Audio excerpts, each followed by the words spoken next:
Respected to everyone.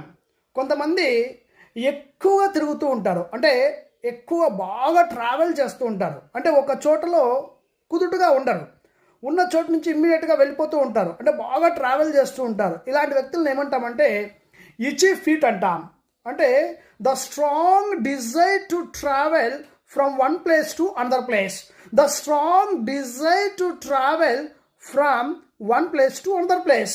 అంటే ఒక చోట కుదుటుగా ఉండరు, ట్రావెలింగ్కి ఎక్కువగా ఇంపార్టెన్స్ ఇస్తారు, తిరుగుతూనే ఉంటారు. ఇలాంటి వాళ్ళని ఇచీ ఫీట్ అంటాం. దీన్నే వాండర్లస్ట్ అని కూడా అంటాం.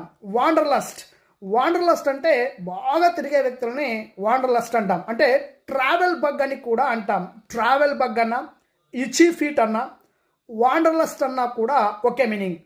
సో ఎక్కువగా తిరిగే వ్యక్తుల్ని ఇచీ ఫీట్ అంటాం, వాండర్లస్ట్ అంటాం.